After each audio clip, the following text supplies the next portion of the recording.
तो संविधान की प्रमुख विशेषता, सैलेंट फीचर ऑफ द कॉन्स्टिट्यूशन देखेंगे तो भारतीय संविधान तत्वों और मूल भावना की दृष्टि से अद्वितीय है।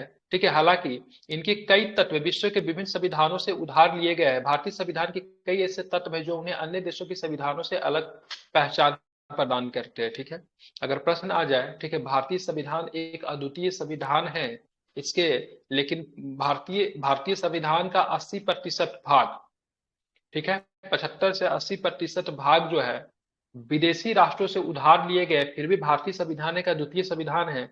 इसके संदर्भ में अपने मतलब फैक्ट डाले तो आपको ध्यान रहना चाहिए, सारी चीजें देखेंगे। ठीक है, यह ध्यान देने योग्य बात है कि 1999 में अपनाए गए संविधान के अनेक वास्तविक लक्षणों के महत्वपूर्ण परिवर्तन हुए, विशेष रूप से 7वें, 42वें, 44वें, 73वें, 74वें, 97वें और 101वें संशोधन में संविधान के कई परिवर्तन करने वाले 42वें संविधान संशोधन अधिनियम 1976 को मिनी कॉन्स्टिट्यूशन कहा जाता है, पता होना चाहिए। ये ये सारे के सारे संवैधानिक संशोधन है। 7वां वाला की बात करेंगे, 42वां वाला की बात करेंगे, 44, 73, 74, 97 और 101, जिसमें से मिनी कॉन्स्टिट्यूशन कहा जाता है। किसको कहा जाता है? 42वें संविधान संशोधन 1976 को मिनी कॉन्स्टिट्यूशन कहा जाता है। हालांकि केशवानंद भारती मामले 1973 में सर्वोच्च न्यायालय की व्यवस्था दी थी कि अनुच्छेद 368 के तहत संसद को मिली संवैधानिक शक्ति संविधान के मूल ढांचे बदलने की अनुमति नहीं होगी। केशवानंद भारती वाले में 1973 में जो केशवानंद भारती का जो मामला जो आया था, केशवानंद जो थे केरल के मतलब एक मतलब क्या बोलते हैं मठ के मतलब मठपति थे। ठीक है, उनके जमीन संबंधी कुछ विवाद था, उसी को लेकर मतलब एक मामला फंसा था केशवानंद भारती वाला मामला, जो कि सबसे अभी तक के सबसे बड़ा बेंच के द्वारा सुनवाई की गई थी उस मामले की। तो उसके तहत कहा गया था भारतीय संविधान भारतीय संसद को, ठीक है, संसद को 368 के तहत संवैधानिक शक्ति जो प्रदान किया गया है वो मूल ढांचे में इसके आधार पे किसी भी तरह का संशोधन नहीं कर सकती है। अब यहाँ पे देखेंगे भारतीय संविधान की विशेषताएं क्या क्या है, तो उसके बारे में देखेंगे। सबसे लंबा लिखित संविधान है। अगर पूछेगा इसका रीजन क्या है, सबसे लंबा लिखित संविधान का रीजन क्या है, तो हमेशा एक प्रश्न याद रखिएगा, क्योंकि केंद्र एवं राज्य का दोनों का मतलब एक ही संविधान है, अलग अलग संविधान नहीं है। इसीलिए भारतीय संविधान क्या हो जाता है, बहुत लंबा हो जाता है। ठीक है, संविधान को दो वर्गों में विभाजित किया गया, एक होता है लिखित, जैसे अमेरिका का संविधान क्या लिखित है, एक जो होता है गैर लिखित, ठीक है, मतलब अलिखित, जो कि मतलब नहीं लिखा जाता। जैसे ब्रिटेन का संविधान क्या अलिखित है। तो संविधान दो तरह के हो सकते हैं, लिखित भी हो सकते हैं, एक क्या हो सकता है अलिखित भी हो सकते हैं। तो अगर बात करेंगे ब्रिटेन के संविधान, तो ब्रिटेन का संविधान क्या है, तो ब्रिटेन के संविधान क्या अलिखित है, जबकि अमेरिका के संविधान की बात करेंगे, भारत के संविधान की बात करेंगे तो लिखित संविधान है। भारत के संविधान विश्व का सबसे लंबा लिखित संविधान है। ये बहुत बृहद, समग्र और मतलब विस्तृत दस्तावेज है। ठीक है, मूल रूप से 1949 में संविधान में एक प्रस्तावना, ठीक है, 395 अनुच्छेद और 22 भागों में विभक्त किया गया था। ठीक है, अब वर्तमान में बात करेंगे तो उस समय की बात करेंगे तो उस समय 8 अनुसूचियां थी, लेकिन वर्तमान में अनुसूची की संख्या की बात करेंगे तो अनुसूची की संख्या क्या हो गई है, तो 12 अनुसूची हो गई है। ठीक है, वर्तमान में अनुच्छेदों की संख्या और भागों की संख्या में भी मतलब आपको वृद्धि आपको देखने को मिलता है। तो वर्तमान में 2019 इनमें से प्रस्तावना तो एक ही है, लेकिन यहाँ पे अनुच्छेद की संख्या 470 और बाकी भागों की संख्या 25। ठीक है, अनुसूची की संख्या 12 हो जाती है। ठीक है, तो आपको ध्यान में रखना है। तो सबसे पहले बात, जिस समय हमारा संविधान जो लागू हुआ 26 नवंबर 1949 को, तो उस समय हमारे संविधान में 395 अनुच्छेद थे, 22 को भाग थे और 8 को अनुसूची थी। लेकिन 2019 के अनुसार अगर बात करेंगे तो हमारे संविधान में एक प्रस्तावना उस समय भी था, एक प्रस्तावना अभी भी है। 470 के अनुच्छेद देखने को मिलते हैं, 25 भाग देखने को मिलते हैं और 12 अनुसूचियां देखने को मिलते हैं। ठीक है, सन 1951 में हुए विभिन्न संशोधनों ने करीब, ठीक है, 20 अनुच्छेद, ठीक है, 20 अनुच्छेद एवं एक भाग, ठीक है, भाग 7 को हटा दिया गया और इसके करीब, ठीक है, 95 अनुच्छेद, 4 भागों, ठीक है, 4 के क, 9 के क, 9 के ख और 14 का क और 4 अनुसूचियां 9, 10, 11, 12 को जोड़ा गया। ठीक है, तो पहले अनुसूची की संख्या 8 थी, लेकिन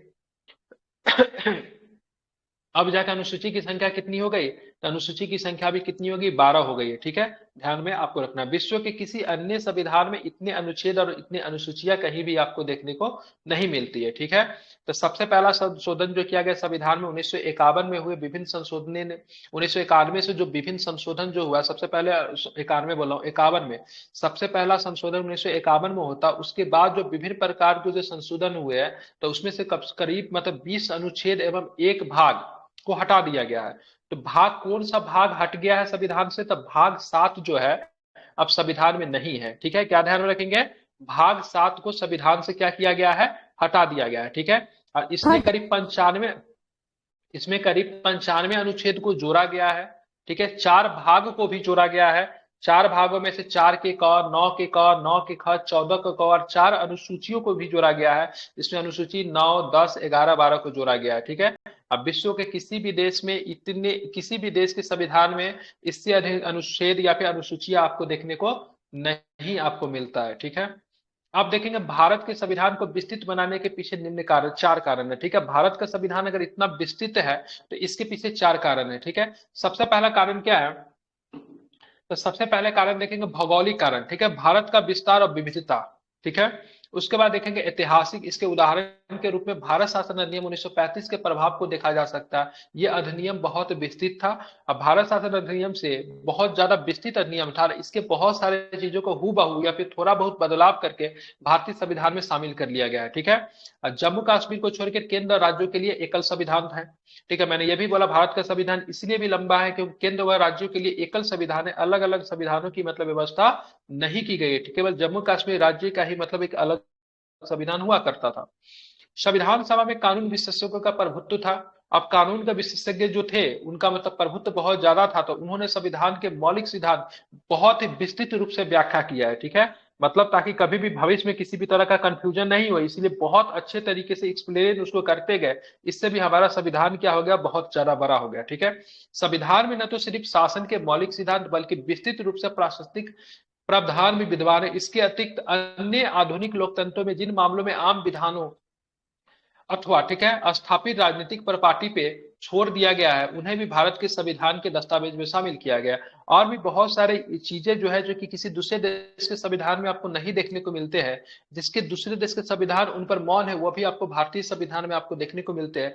इसीलिए हमारा भारतीय संविधान क्या हो जाता है, बहुत ही ज्यादा विस्तृत हो जाता है। ठीक है, अब चलेंगे भारतीय संविधान में विभिन्न स्रोतों में भी हित। आप देखेंगे भारतीय संविधान में बहुत सारा चीजों जो है हम लोगों ने किसी, अब देखेंगे ये नहीं कहेंगे हमने कॉपी किया है या फिर वो किया है। ठीक है, हम लोग बोलेंगे हम लोग जो है ना संशोधन प्रक्रिया को लेकर दक्षिण अफ्रीका के संविधान से हम लोग क्या प्रभावित है।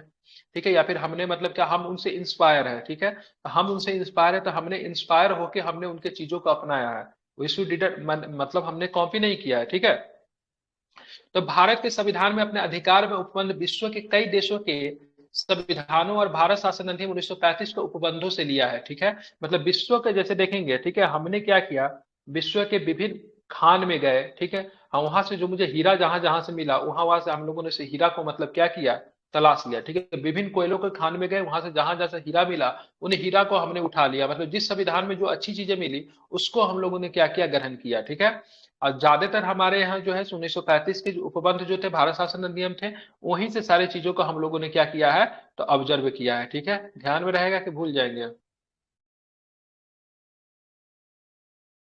याद रहेगा ना। रहेगा तो।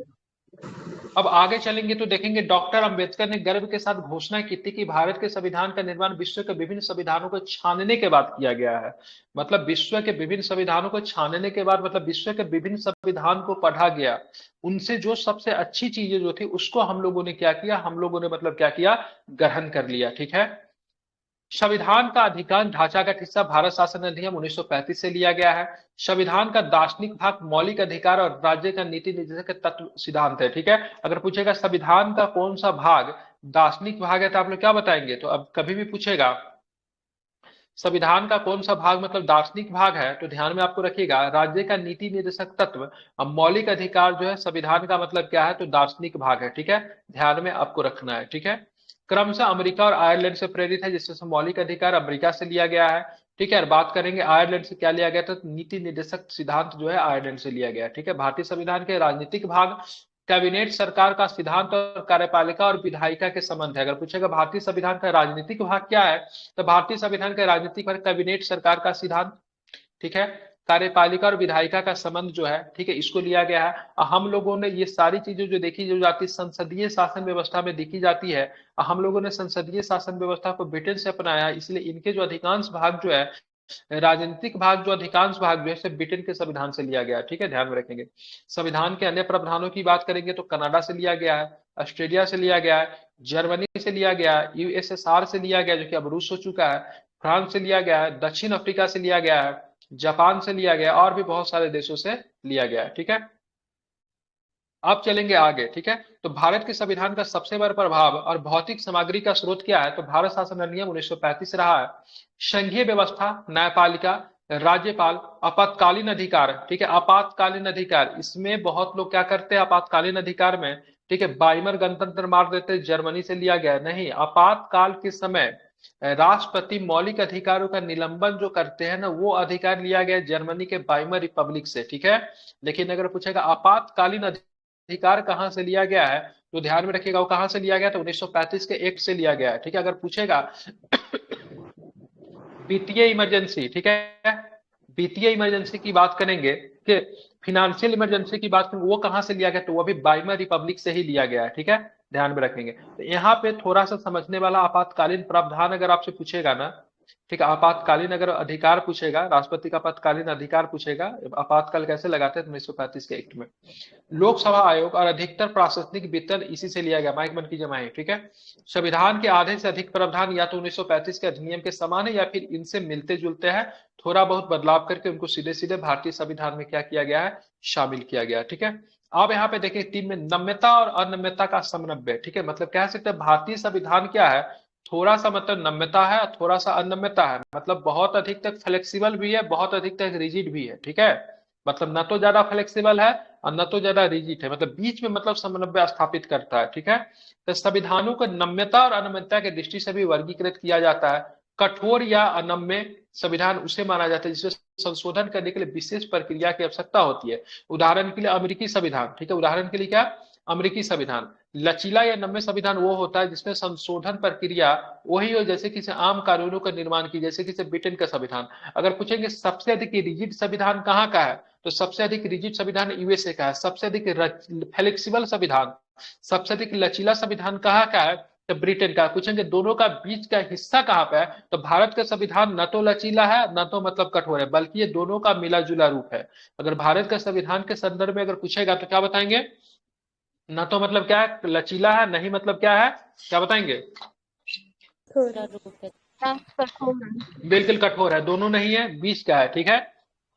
मतलब अब मतलब इसका मतलब ये हुआ, ठीक है, मतलब इसका अनुच्छेद 368 में दो तरह के संशोधन का प्रावधान है। अब अनुच्छेद 368 जो है भारतीय संविधान में दक्षिण अफ्रीका के संविधान से शामिल किया गया है, जिसमें से आपको संशोधन प्रक्रिया आपको देखने को मिलता है।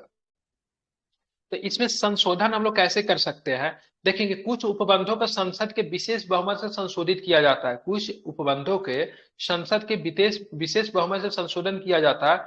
उदाहरण उदाहरण था दोनों सदनों में उपस्थित और मतदान में भाग लेने वाले सदस्यों का 2/3 बहुमत को प्रत्येक सदन के कुल सदस्यों के बहुमत, ठीक है।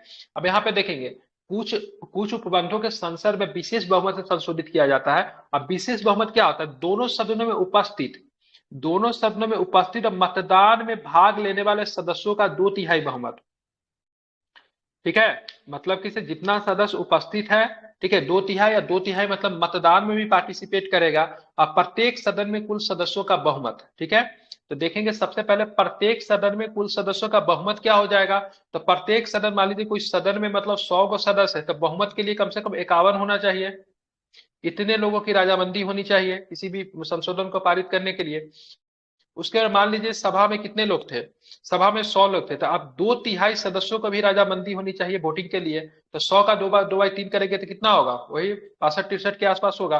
तो सबसे पहली बार ये 51 लोगों की भी होनी चाहिए, 62-63 लोगों को भी राजामंदी होनी चाहिए। उसके बाद में मतलब उसको मतलब क्या किया जा सकता है, पास किया जा सकता है, मतलब बिल मतलब पास हो सकता है, अभी किसी भी प्रकार की संशोधन हो सकती है। तो ऐसे संशोधन को क्या बोलते हैं, संसद में विशेष बहुमत से संशोधित किया जाता है, मतलब दोनों सदनों में उपस्थित अब मतदान में भाग लेने वाले सदस्यों का 2/3 बहुमत और प्रत्येक सदन में कुल सदस्यों का बहुमत है। ऐसा जब रहेगा, जब ये प्रक्रिया जब अपनाई जाएगी, तो ये प्रक्रिया का रिजिड प्रक्रिया है, ठीक है, इसको काम करना कठिन होता है।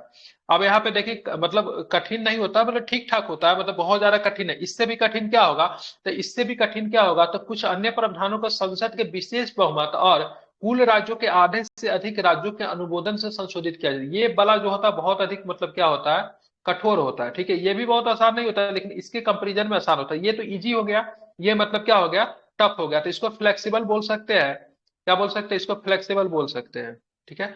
अब ये वाला संविधान प्रक्रिया इसको मतलब पास करवाना टफ होता है। जैसे मान लीजिए बीजेपी की सरकार है, बीजेपी की सरकार अभी केंद्र में है, ठीक है, तो केंद्र में बीजेपी की सरकार है, तो जाहिर सी बात है बीजेपी का बहुमत है, तब तो केंद्र में सरकार है, तो ये वाला प्रक्रिया से तो आसानी से पास करवा लेगी, ठीक है। लेकिन इस वाला प्रक्रिया में उनको आधे से अधिक राज्यों में, मतलब भारत में समझ लीजिए 28 गो राज्य या 2 गो राज्य में क्या है, तो 28 गो राज्य ही समझ लीजिए, 28 गो राज्य की आधा कितना होगा, 14 होगा, 14 से अधिक मतलब 15 राज्यों की मतलब सहमति होना चाहिए इस वाला प्रक्रिया को विशेष बहुमत के साथ साथ, मतलब ये वाला प्रक्रिया में ये वाला सारा प्रक्रिया तो अपनाएंगे ही, और साथ में मतलब क्या हो जाना चाहिए, आधे से अधिक राज्यों का अनुमोदन भी होना चाहिए। मान लीजिए बीजेपी की सरकार अगर मान लीजिए 15 राज्यों में है ही नहीं, तो फिर मतलब दूसरे राज्य के सरकारों के द्वारा इसको पास करना तो कठिन होगा। तो ये वाला प्रक्रिया काफी अधिक क्या होता है, कठिन होता है। इसलिए भारतीय संविधान के संदर्भ में कहा जाता है, तो भारतीय संविधान नम्यता और अनम्यता का बीच का है, मतलब फ्लेक्सिबिलिटी और रिजिड के मतलब बीच का है। मतलब बोल सकते हैं भारतीय संविधान क्या है, थोड़ा सा फ्लेक्सिबल है और थोड़ा सा मतलब क्या है, रिजिड भी है, ठीक है, मतलब प्रकृति में। जबकि ब्रिटेन के संविधान की बात करेंगे बहुत ज्यादा फ्लेक्सिबल है, और यूएसए की संविधान की बात करेंगे तो यूएसए की संविधान जो है बहुत अधिक मतलब क्या है, रिजिड है। मतलब यूएसए का संविधान बहुत अधिक कठोर है, ठीक है, ब्रिटेन के संविधान बहुत अधिक लचीला है, भारत का संविधान दोनों का मतलब बीच का है, ठीक है, ध्यान में इसको रखना है। इसके अलावा संविधान के कुछ प्रावधान आम विधायी प्रक्रिया की तरह संसद के सामान्य बहुमत के माध्यम से संशोधित किए जा सकते हैं। उल्लेखनीय है कि ये संशोधन अनुच्छेद 367 के अंतर्गत नहीं आते, ठीक है। तो जब मतलब संसद जो सामान्य बहुमत के माध्यम से संशोधित किया जाएगा ना, तो वो मतलब संशोधन 368 के अंतर्गत नहीं आएगा। अब यहाँ पे देखिए भारत के संविधान की प्रकृति कैसी, एकात्मक की ओर झुकाव के साथ संघीय व्यवस्था है, ठीक है। तो एकात्मक की ओर झुकाव के साथ संघीय व्यवस्था भारतीय संविधान का प्रकृति है, उसके बारे में देखेंगे। भारत का संविधान संघीय सरकार की स्थापना करता है। क्या करता है, भारत की संविधान किस प्रकार की सरकार की स्थापना करता है, तो संघीय सरकार की स्थापना करता है। इनमें से संघ के सभी आम लक्षण विद्यमान है, इनमें से संघ के सभी आम लक्षण विद्यमान होते हैं। जैसे दो सरकारें होती है, केंद्र सरकार और राज्य सरकार। केंद्र सरकार और राज्य सरकार के बीच में क्या करते हैं, शक्तियों का विभाजन कर देते हैं। साथ में देखेंगे तो लिखित संविधान होता है, संविधान की सर्वोच्चता भी है, संविधान की कठोरता भी है, स्वतंत्र न्यायपालिका भी है, द्विसदनीय व्यवस्था, ये सारे के सारे चीजें जो हमको संविधान के द्वारा उपलब्ध करवाई गई। सबसे पहले हमारा दो सरकार है, एक सरकार केंद्र सरकार, दूसरा सरकार राज्य सरकार। शक्तियों का विभाजन हो गया केंद्र व राज्य के बीच में। लिखित संविधान है, ये भी ध्यान में रखेंगे। संविधान से श्रेष्ठ कोई नहीं है, संविधान मतलब क्या, सर्वोच्च है। संविधान की कठोरता भी आपको देखने को मिलती है। हमारा न्यायपालिका कैसा, हमारा न्यायपालिका स्वतंत्र है, और हमारे यहाँ द्विसदनीय व्यवस्था। द्विसदनीय व्यवस्था कहने का मतलब केंद्र में जाएंगे तो लोकसभा राज्यसभा, और स्टेट में जाएंगे तो सभी जगह तो नहीं, लेकिन कुछ जगहों पे विधानसभा के साथ साथ विधान परिषद भी आपको देखने को मिलते हैं, इसीलिए द्विसदनीय व्यवस्था है। अब यहाँ पे देखेंगे नीचे चीजों को एक्सप्लेन किया गया, इसको जरा समझने की कोशिश कीजिए। तो यद्यपि भारतीय संविधान में बड़ी संख्या में एकात्मक और गैर संघीय लक्षण भी विद्यमान है। क्या है, एकात्मक और गैर संघीय लक्षण विद्यमान है। जैसे कि एक सशक्त केंद्र, एक संविधान, एकल नागरिकता, संविधान का लचीलापन, एकीकृत न्यायपालिका, केंद्र द्वारा राज्यपाल की नियुक्ति, अखिल भारतीय सेवाएं, आपातकालीन प्रावधान, ये सारे के सारे एकात्मक लक्षण है। आप पूछेगा इनमें से कौन सा लक्षण भारतीय संविधान का एकात्मक लक्षण है, आप जरा बताइएगा, ठीक है। सॉरी, इनमें से कौन सा लक्षण जो है भारतीय संविधान का एकात्मक लक्षण नहीं है। मैं बोल रहा हूं एक सशक्त केंद्र, ठीक है, एकीकृत न्यायपालिका, ठीक है, केंद्र के द्वारा राज्यपाल की नियुक्ति, या फिर बात करेंगे केंद्र एवं राज्यों के बीच में शक्तियों का बंटवारा। इनमें से कौन सा लक्षण जो है भारतीय संविधान का एकात्मक लक्षण नहीं है, बताइए। केंद्र एवं राज्यों के बीच और कोई आदमी,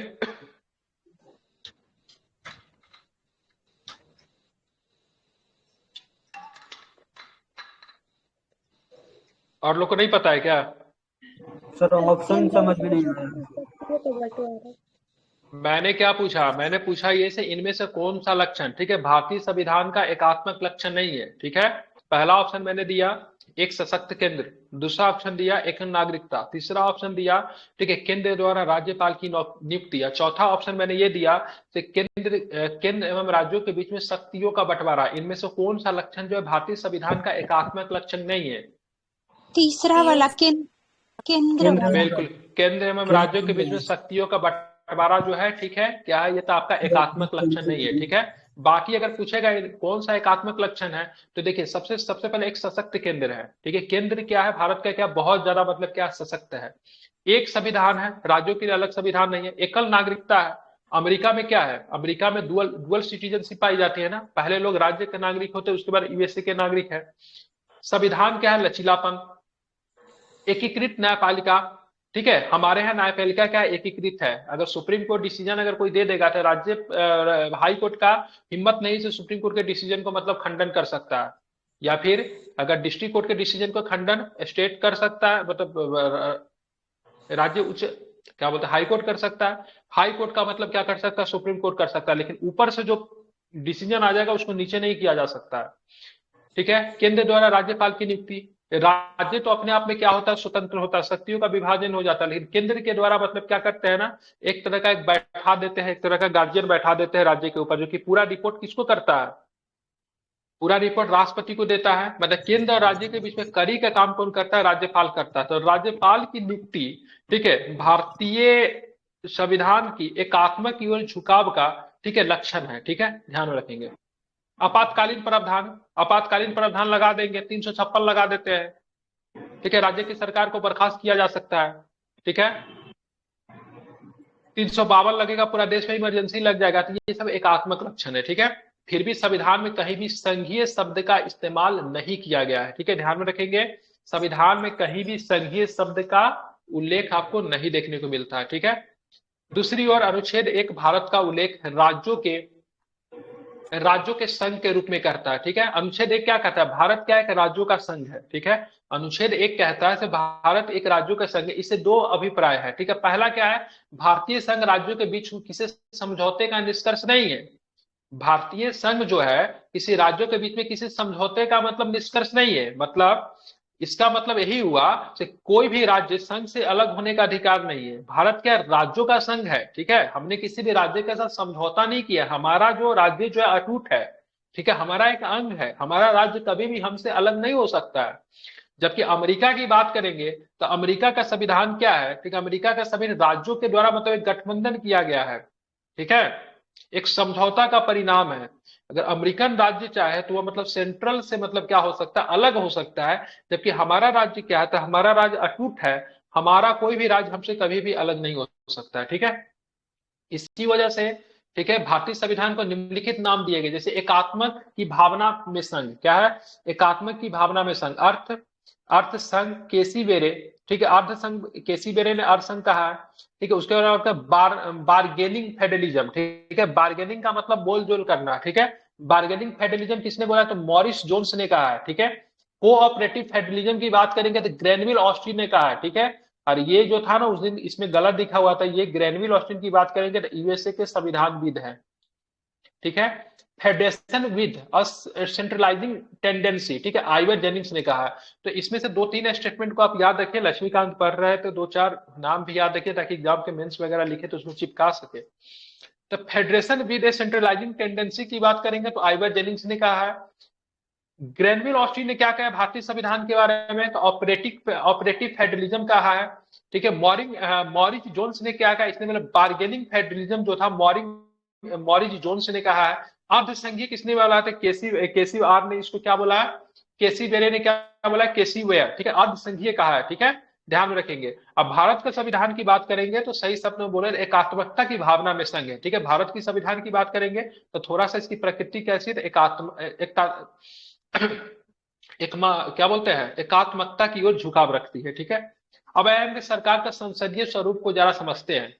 तो सरकार का हमारे संसदीय स्वरूप है और इस व्यवस्था को हम लोगों ने कहां से अपनाया, सरकार का संसदीय स्वरूप को कहां से अपनाया हम लोगों ने, ब्रिटेन से। बिल्कुल, सरकार का संसदीय स्वरूप की बात करेंगे, हम लोगों ने ब्रिटेन से अपना, आपको पता होना चाहिए अमेरिका की बात करें तो अमेरिका में सरकार का अध्यक्षीय प्रणाली आपको देखने को मिलता है, ठीक है, presidential form of government America में देखने को मिलता है, ठीक है। भारत के संविधान में अमेरिका के अध्यक्षीय प्रणाली की बजाय ब्रिटेन के संसदीय तंत्र को अपनाया है। संसदीय व्यवस्था विधायिका और कार्यपालिका के मध्य समन्वय एवं सहयोग के सिद्धांत पे कार्य करती है, जबकि अध्यक्षीय प्रणाली दोनों के बीच शक्तियों के विभाजन के सिद्धांत पर आधारित है। अब यहाँ पे इस चीजों को समझेंगे, ठीक है। भारत में क्या था, भारत में ब्रिटेन का उपनिवेश था भारत। शुरू में भारत, ब्रिटेन में ऑलरेडी पहले से संसदीय व्यवस्था थी, तो भारत में उसने जो व्यवस्था को जो अपनाया, तो व्यवस्था भारत में उन्होंने संसदीय व्यवस्था अपनाने पे जोर दिया शुरू से ही। तो हम लोगों को संसदीय व्यवस्था की आदत पड़ी हुई थी, तो इसीलिए अध्यक्षीय प्रणाली को अपनाने की बजाय हम लोगों ने मतलब क्या किया था, हम लोगों ने संसदीय व्यवस्था की ओर ही मतलब अपना झुकाव रखा, ठीक है। ध्यान रखिएगा, अभी संसदीय व्यवस्था में क्या होता है, तो संसदीय व्यवस्था विधायिका और कार्यपालिका के मध्य समन्वय एवं सहयोग के सिद्धांत पे काम करती है, मतलब अलग अलग नहीं करती है, ठीक है। दोनों में मतलब विधायिका जो होती है ना, कार्यपालिका को दोनों के मध्य संबंध स्थापित करके काम करती है। मतलब विधायिका कानून बना देगी, विधायिका, जैसे मैं विधायिका हूं, मैंने कानून बना दिया और आप कार्यपालिका हो, तो मेरे द्वारा बनाए गए कानून को आप क्या करोगे, फॉलो करोगे, ठीक है। क्या करोगे, जैसे मान लीजिए, अभी एक मतलब कानून बना से कोई भी व्यक्ति 3 तलाक नहीं दे सकता है, ठीक है। तो किसने कानून बनाया, विधायिका ने बनाया। विधायिका कहने का मतलब मेरा संसद, ठीक है, संसद का दोनों सदन लीजिए, लोकसभा राज्यसभा, वो विधायिका का पार्ट है, ठीक है। तो विधायिका ने कानून बना दिया तो कोई भी व्यक्ति 3 तलाक नहीं दे सकता है। अब फिर भी कोई व्यक्ति 3 तलाक देने की कोशिश कर रहा है, डेट मीन्स वो मतलब क्या कर रहा है, तो संविधान के द्वारा बनाए गए कानून का उल्लंघन कर रहा है। तो ऐसे कंडीशन में, ठीक है, इस पे जो प्रक्रिया जो होगी, उनको गिरफ्तार किया जाएगा, वो मतलब काम कौन करेगा, कार्यपालिका करेगा, ठीक है। कार्यपालिका क्या करेगा, गिरफ्तार वगैरह सब कुछ कर लेगा क्योंकि उसने कानून तोड़ा है। और कार्यपालिका फिर मतलब क्या करेगा, उसको मतलब क्या करेगा, न्यायपालिका के सामने हाजिर करेगा और न्यायपालिका तय करेगी इसने जो कानून तोड़ा है, उस कानून के प्रावधान के अनुसार इसको किस प्रकार की सजा देनी चाहिए। तो हमारा संविधान जो है ना, ठीक है, व्यवस्थापिका, हमारा संविधान जो विधायिका, कार्यपालिका और न्यायपालिका के बीच में संबंध स्थापित करके काम करती है। जबकि अध्यक्षीय शासन प्रणाली में क्या होता है, तो अध्यक्षीय प्रणाली में दोनों के बीच मतलब शक्तियों के विभाजन के सिद्धांत पे मतलब क्या होते हैं, आधारित होते हैं, ठीक है। ध्यान में रखेंगे, संसदीय प्रणाली को सरकार ने वेस्टमिंस्टर, क्या बोलते हैं, वेस्टमिंस्टर, ठीक है, वेस्टमिंस्टर प्रणाली भी कहा जाता है, रूप से उत्तरदायी सरकार और मंत्रिमंडलीय सरकार के नाम से भी जाना जाता है, ठीक है। संसदीय शासन प्रणाली एक तरह का मंत्रिमंडलीय सरकार के नाम से जानते हैं, उत्तरदायी शासन व्यवस्था के नाम से भी जानते हैं, ठीक है। संविधान केवल केंद्र में नहीं बल्कि राज्य में भी संसदीय प्रणाली की व्यवस्था करता है, क्योंकि राज्य में भी द्विसदनीय कहीं कहीं पे आपको देखने को मिलता है, तो केवल केंद्र में नहीं राज्य में भी संसदीय शासन व्यवस्था की स्थापना करता है, ठीक है। सर भारत में जो संसद अध्यक्षीय प्रणाली है तो उसमें सर दोनों का शक्ति का अलग अलग विभाजन कर दिया, इसका मतलब कि उसका शक्ति अलग है, उसका शक्ति अलग है। नहीं, वहां पे विधायिका का शक्ति अलग है, कार्यपालिका का शक्ति अलग है, ठीक है। विधायिका के प्रति कार्यपालिका बहुत हद तक उत्तरदायी नहीं होगा, जबकि हमारे यहाँ क्या है, हमारे यहाँ विधायिका कोई कानून बनाएगी, उसी कानून को फॉलो करने का काम कार्यपालिका करेगी, ठीक है। बिल्कुल। जबकि वहां पे ऐसा नहीं है, ठीक है। बहुत हद तक अगर देखेंगे तो कार्यपालिका अपने कार्यों के लिए स्वतंत्र होगी, ठीक है। और दूसरी बात, वहां पे संसदीय प्रणाली नहीं है, तो इसलिए मतलब कोई भी मिनिस्टर वगैरह जो हमारे यहाँ बनता है ना, तो 6 महीना के अंदर कहीं ना कहीं किसी न किसी सदन का सदस्यता लेना पड़ता है। लेकिन अगर मान लीजिए अमेरिका का राष्ट्रपति बाइडेन साहब चले, सब बात करेंगे हम इसको, एलन मस्क को पकड़ के उसको आईटी मिनिस्टर बना दे, तो जब मन करेगा तब बना सकते हैं, ठीक है। वहां पे किसी भी तरह से एलन मस्क को 6 महीना के अंदर में किसी सदन से सदस्यता सीनेट या कांग्रेस से नहीं लेना पड़ेगा। वो जिसको चाहेंगे तो उसको नियुक्त कर सकते हैं, डजेंट मैटर, ठीक है। किसी भी व्यक्ति को उठा के चाहेंगे तो वहां पे कोई भी मिनिस्ट्री उनको दे सकते हैं, सौंप सकते हैं, वो अपने हिसाब से चलाएंगे। तो अध्यक्षीय शासन प्रणाली में यही होता है, जो कि संसदीय शासन प्रणाली में किसी व्यक्ति को तो बना सकते हैं, लेकिन 6 महीना के अंदर में उनको किसी न किसी सदन की सदस्यता लेना पड़ेगा, तभी जाकर मंत्रिमंडल रहेंगे। इसीलिए संसदीय शासन व्यवस्था को मंत्रिमंडलीय सरकार के नाम से भी जानते हैं, ठीक है, उत्तरदायी गवर्नमेंट के नाम से भी जानते हैं, क्योंकि जो व्यक्ति जो चुनकर आएगा वो किसके प्रति उत्तरदायी होगा, ठीक है। व्यक्तिगत तौर पे अगर बात करेंगे तो राष्ट्रपति के प्रति उत्तरदायी है, सामूहिक रूप से लोकसभा के प्रति उत्तरदायी होगा, ठीक है। तो ऐसे में ऐसे वो उत्तरदायी है, एंसेबल है, ठीक है।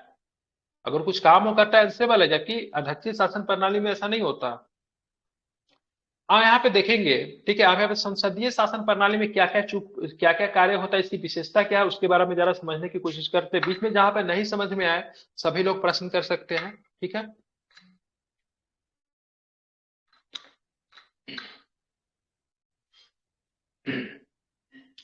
आप यहाँ पे देखेंगे वास्तविक एवं नाम मात्र के कार्यपालकों की उपस्थिति होती है।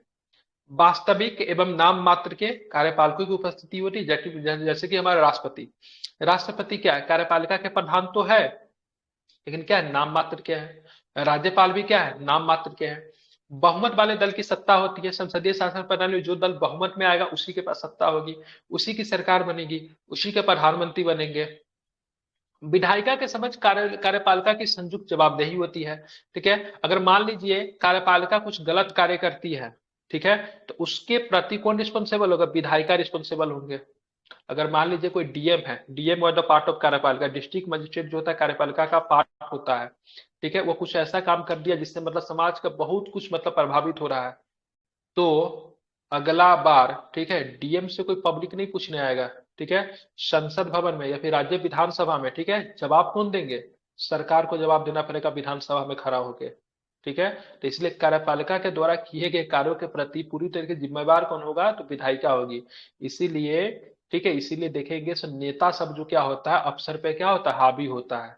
क्या होता है, नेता हमेशा देखिएगा अफसर पे हावी होता है। नेता पढ़ा लिखा नहीं भी हो फिर भी अफसर उसको सैल्यूट करता है, क्योंकि हमारे यहाँ व्यवस्था क्या है, तो हमारे यहाँ व्यवस्था है विधायिका के समझ कार्यपालिका की संयुक्त जवाबदेही होती है, ठीक है।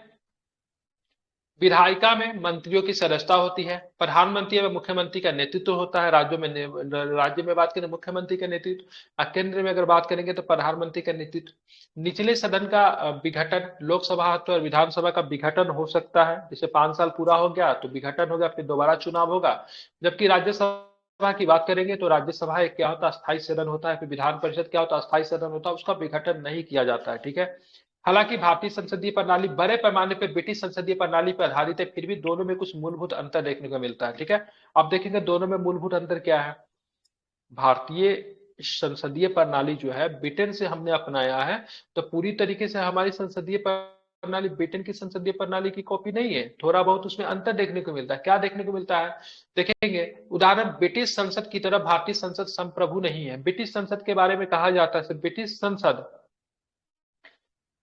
एक पुरुष के महिला बनाने के अलावा सारा कार्य कर सकती है, ठीक है। ब्रिटिश संसद के बारे में कहा जाता है तो ब्रिटिश संसद इतनी शक्तिशाली है एक पुरुष के महिला बनाने के अलावा सारे कार्यों को कर सकती है, ठीक है, बहुत अधिक शक्तिशाली मानी जाती है। लेकिन भारतीय संसद उतनी अधिक शक्तिशाली नहीं है, ठीक है। इसके अलावा भारत के प्रधान निर्वाचित व्यक्ति होता है, जबकि ब्रिटेन का उत्तराधिकारी व्यवस्था है। अब भारत का प्रधान कौन होता है, एक निर्वाचित व्यक्ति होता है। कौन है, राष्ट्रपति। राष्ट्रपति क्या निर्वाचित है। अब बोलेंगे राष्ट्रपति निर्वाचित कैसे, हम लोग तो वोट देते नहीं है, लेकिन हम लोग अपने जनप्रतिनिधि को तो चुनते हैं, संसद को तो चुनते हैं।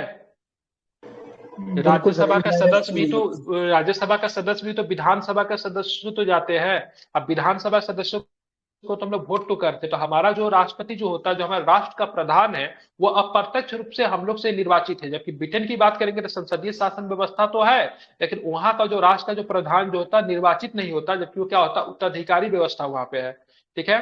जैसे अभी वहां पे मतलब महारानी का डेथ हुआ तो उसका बेटा जो था चार्ल्स द थर्ड, ठीक है, राजा बन गया। अब चार्ल्स द थर्ड की कभी मृत्यु होगी तो फिर उसका कोई वंशज जो होगा या फिर उसी के परिवार से कोई राजा बन जाएगा, जो कि राष्ट्र का प्रधान होता है। तो संसदीय, अगर कभी एग्जाम में पूछेगा भारत ने ब्रिटेन से संसदीय शासन व्यवस्था को अपनाया है, लेकिन फिर दोनों में मूलभूत अंतर क्या है, तो मूलभूत अंतर सबसे पहला आप यही बताएंगे कि भारत का प्रधान क्या होता है, अप्रत्यक्ष रूप से निर्वाचित होता है, जबकि ब्रिटेन में क्या उत्तराधिकारी व्यवस्था है, पहला। दूसरा बताएंगे ब्रिटेन की संसद संप्रभु है, ठीक है, ब्रिटेन का संसद क्या है, संप्रभु है, जबकि भारतीय संसद जो है संप्रभु नहीं है, ठीक है, ध्यान में रखेंगे। तो दो स्टेटमेंट आपको बता दिए। इससे संसदीय शासन व्यवस्था के बावजूद भी, ठीक है, हमारे और मतलब ब्रिटेन के संविधान में बहुत अधिक अंतर आपको देखने को मिलता है। किसी भी संसदीय व्यवस्था में चाहे वह भारत की हो अथवा ब्रिटेन की, प्रधानमंत्री की भूमिका अत्यंत महत्वपूर्ण हो गई है, जैसा कि राजनीति की जानकारी से प्रधानमंत्री सरकार कहते हैं। अब संसदीय शासन व्यवस्था में, ठीक है, सरकार का प्रधान राष्ट्रपति नाम मात्र का होता है। क्या होता है, सरकार का प्रधान राष्ट्रपति क्या होता है, नाम मात्र का होता है। वास्तविक प्रधान जो होता है, जो कि कार्यपालिका के शक्तियों का प्रयोग करता है, ठीक है, कौन होता है? ठीक है, ध्यान में रखेंगे, राष्ट्रपति की सारी शक्तियों का प्रयोग कौन करेगा? प्रधानमंत्री करेगा। इसलिए संसदीय सरकार को प्रधानमंत्रीय सरकार भी कहते हैं। ठीक है, ध्यान में रखेंगे। अब यहाँ पे चलेंगे, और क्या है, समझ में आ रही है? दिक्कत तो नहीं हो रहा? बहुत आसान शब्दों में समझा रहा हो। All clear? क्लियर है। ब्रिटेन का संसद जो संप्रभु है, इसका मतलब कि वो कुछ भी करेगा, उसमें कोई हस्तक्षेप नहीं करेगा, ऐसा ही है ना? हाँ बिल्कुल, कुछ भी करेगा, उसमें कोई भी हस्तक्षेप नहीं करेगा। बहुत पावरफुल होता है वहां का। तब तक बोलते थे ब्रिटेन की संसद एक पुरुष को महिला बनाने के अलावा सब कार्य कर सकती है। न्यायपालिका के प्रति भी जिम्मेदार नहीं है ना। हमारा संसद मनमानी नहीं कर सकता। अगर आप मान लीजिए संसद कुछ ऐसा कानून बना दिया, ठीक है, जो कि मतलब फंडामेंटल राइट के विरुद्ध है, ठीक है, न्यायपालिका तुरंत उसको मतलब खत्म कर देगी। लेकिन ब्रिटेन का संसद जो कानून चाहे तो कानून बना देगी। ठीक है, न्यायपालिका भी उसके कानून को काउंटर नहीं कर सकता। इसलिए ब्रिटेन संसद को संप्रभु कहते हैं। लेकिन भारत का संसद संप्रभु नहीं है। अगर मान लीजिए ब्रिटेन, भारत का संसद ऐसा कानून बना दे, ठीक है, से आज से लोगों को 2 घंटा सांस लेने की अनुमति नहीं होगी। ठीक है। मतलब तुरंत सब लोग कोर्ट में चला जाएगा। तो मतलब किस तरह का कानून है? ठीक है, मतलब कुछ ऐसा बना दे। मेरा कहने का मतलब जो का बेसिक नीड है, फंडामेंटल राइट है, जो कि आपके मूलभूत जीवन के लिए बहुत अधिक जरूरत है, संसद कुछ ऐसा कानून बना दे जहां से सीधा सीधा आपका मौलिक अधिकार का उल्लंघन होता है, तो कल ही जाके कोई आदमी जाएगा, रिट दायर कर देगा, सुप्रीम कोर्ट में केस होगा, सुप्रीम कोर्ट सर बोलेगी ठीक है हम इसका देखेंगे इस कानून को। सुप्रीम कोर्ट उस कानून को देखेगी, लगेगा ये मौलिक अधिकार के खिलाफ, तुरंत उस कानून को निरस्त कर देगा। ठीक है, लेकिन ब्रिटेन का संसद जो कानून बना देगा, तो वो मतलब किसी भी सुप्रीम कोर्ट ये सब में जाएगा नहीं। क्यों नहीं जाएगा? क्योंकि न्यायपालिका ऑलरेडी ब्रिटिश संसद में बैठता है। सुन के अजीब लगेगा, लेकिन ब्रिटेन संसद में न्यायपालिका भी बैठती है। ठीक है, तो ये सब जब आप डिटेल से पढ़ेंगे तो आपको चीजें समझ में आएगी। ब्रिटिश संसद एकमात्र ऐसी संसद है जहां पे वहां पे न्यायपालिका भी बैठती है। ठीक है, मतलब जो कानून जो बनता है उसमें कहीं ना कहीं से न्यायपालिका की भी रजामंदी होती है। इसलिए संसद इसलिए संप्रभु है कि कोई भी कानून बना देती है उसका खंडन नहीं किया जा सकता है। ठीक है, देखेंगे संसद की संप्रभुता का नियम ब्रिटिश संसद से जुड़ा हुआ है, जबकि न्यायपालिका की सर्वोच्चता का सिद्धांत अमेरिका के सर्वोच्च न्यायालय से लिया गया। ठीक है, आप देखेंगे जिस तरीके से ब्रिटेन में न्यायपालिका कमजोर होगा, क्योंकि संसद क्या है? संप्रभु है। ठीक है, और बात करेंगे अमेरिका में, मतलब क्या करेंगे, तो वहां पे सर्वोच्च न्यायालय क्या है? बहुत अधिक मजबूत है। ठीक है, ध्यान में रखेंगे। जिस प्रकार भारतीय संसदीय प्रणाली ब्रिटिश प्रणाली से भिन्न है, उसी ठीक प्रकार भारत में सर्वोच्च न्यायालय की न्यायिक परीक्षा भी बात करेंगे, शक्ति अमेरिकी सर्वोच्च न्यायालय से कम है। अब अमेरिकी सर्वोच्च न्यायालय के पास अथाह शक्ति है, लेकिन भारतीय सर्वोच्च न्यायालय के पास उतनी शक्ति नहीं है। ठीक है, अब बोलोगे सर ऐसा क्यों बता रहे, भारतीय न्यायालय के पास उतनी शक्ति नहीं है? तो न्यायालय के द्वारा भी मतलब क्या होता है ना, न्यायालय के जैसे संसद कोई कानून बना दी, तो न्यायालयों के बहुत सारे कानून में मतलब क्या होता है ना, उसमें वो नहीं करना पड़ता। इसीलिए बोलते हैं न्यायपालिका को कार्यपालिका से पृथककरण देखने को मिलता है, जो कि आर्टिकल आई 50 में है। ठीक है, गलत नहीं तो शायद 50 में है। मतलब कार्यपालिका अगर विधायिका अगर कोई कार्य अगर कर रही, तो उसमें न्यायपालिका का बहुत हद तक मतलब क्या होगा? हस्तक्षेप नहीं होगा। कब तक हस्तक्षेप नहीं होगा? जब तक विधायिका मतलब कुछ ऐसा कानून न बना दे जो कि लोगों का मूलभूत अधिकार का उल्लंघन करता है, तब तक न्यायपालिका उस कानून में मतलब हस्तक्षेप नहीं कर सकती है। ठीक है, तो उसी प्रकार हम कहेंगे अमेरिकी सर्वोच्च न्यायालय के पास जितना पावर है, उससे मतलब भारतीय सर्वोच्च न्यायालय के पास कम है। ऐसा इसलिए क्योंकि अमेरिकी संविधान में विधि की नियत प्रक्रिया का प्रावधान है, जबकि भारतीय संविधान में विधि द्वारा स्थापित प्रक्रिया है। ठीक है, अब विधि द्वारा स्थापित प्रक्रिया मतलब कोई भी मतलब कानून जो बनेगा विधि द्वारा स्थापित प्रक्रिया होगी। अब विधि द्वारा स्थापित प्रक्रिया कौन बनाएगा? तो संसद बनाएगा। विधि बनाने का काम तो संसद का है ना, कानून कौन बनाएगा? तो कानून संसद बनाएगा। तो ऐसे कंडीशन में, ठीक है, कभी कभी कुछ कुछ मामलों में, ठीक है, न्यायपालिका का शक्ति मतलब क्या हो जाता है? संसद के सामने कमजोर हो जाता है। ठीक है, जबकि बात करेंगे विधि की नियत प्रक्रिया के प्रावधान की बात करेंगे, तो अमेरिकी सर्वोच्च न्यायालय के पास है, जो कि मतलब क्या है? सर्वोच्च है। इसलिए भारतीय संविधान निर्माताओं ने ब्रिटेन के संसदीय संप्रभुता और अमेरिका के न्यायपालिका सर्वोच्चता के बीच उचित संतुलन बनाने का प्राथमिकता दी है।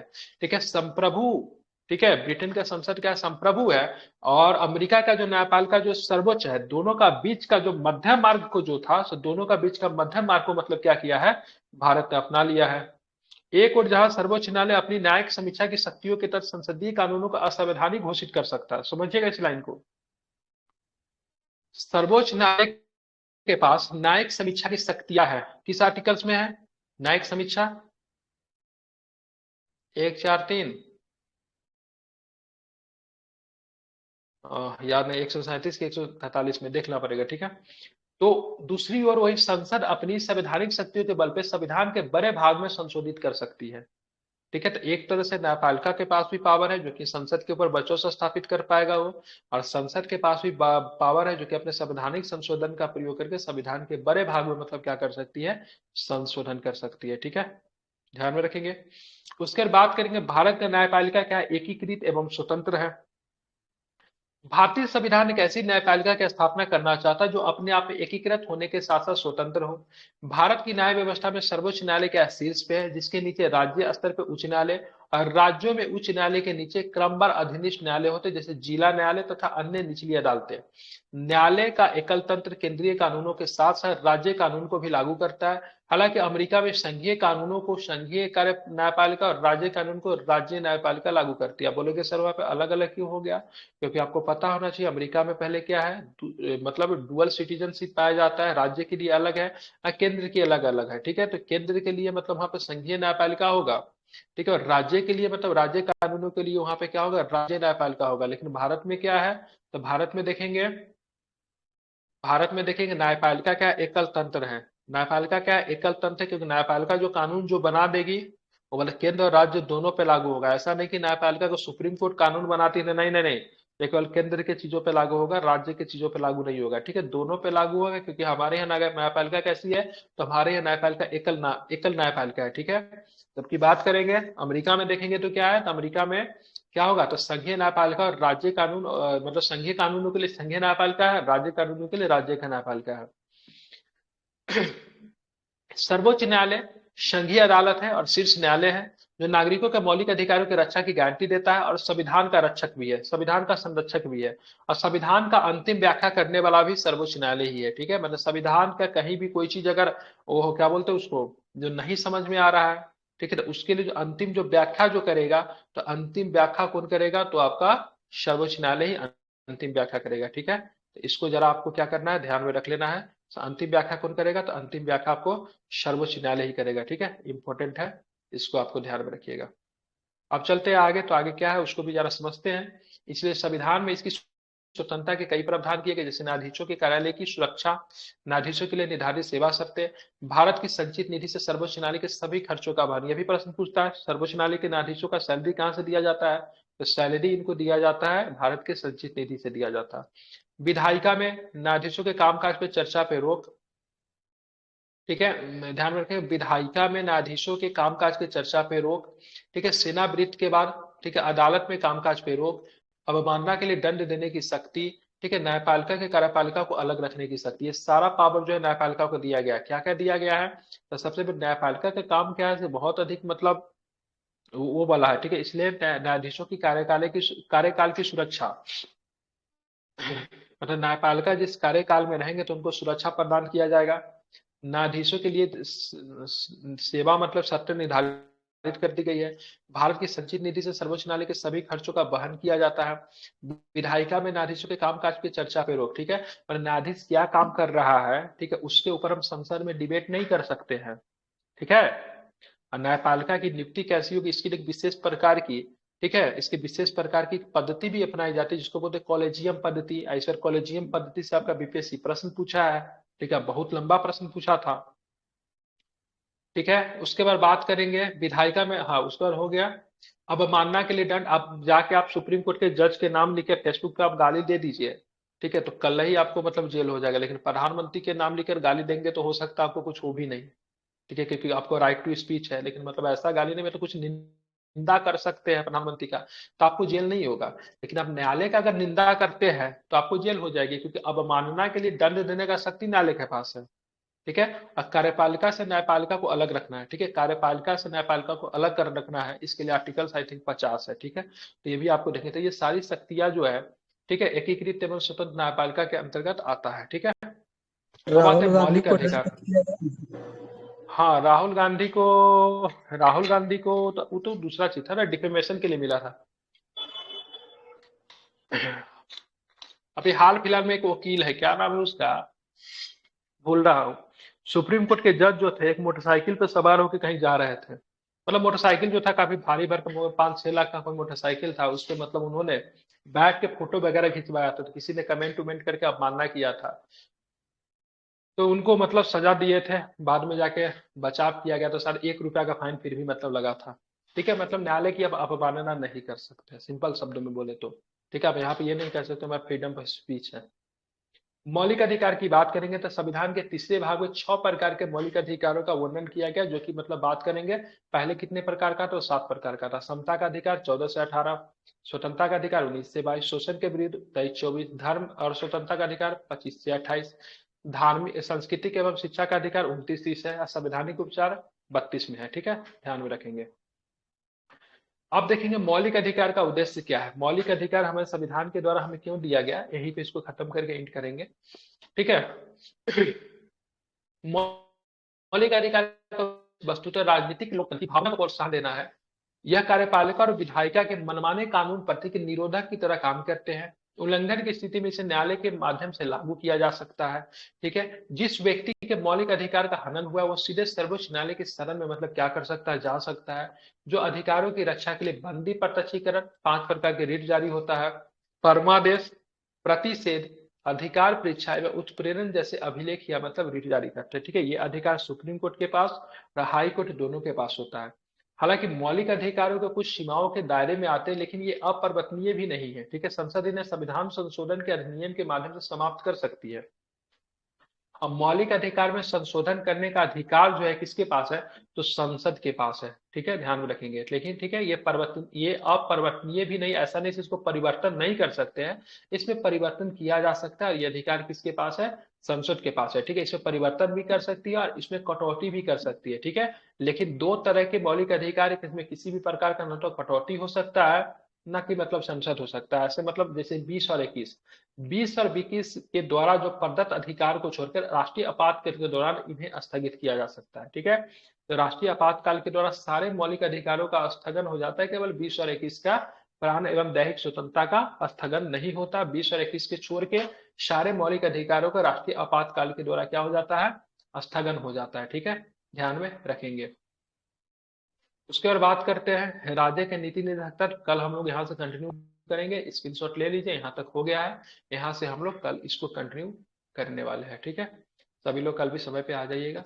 ठीक है, कौन 7 बजे सा 1 ही एडिशन? घंटा का क्लास होता है ना, ये 1 घंटा क्लास है कि 1.5 घंटा क्लास है ये, कितनी घंटा है? पॉलिटी 6 से 7। ठीक है, सर बोल ठीक रहे हैं है, कि ये कौन सा एडिशन है सर, 6 एडिशन रजनीकांत है। का?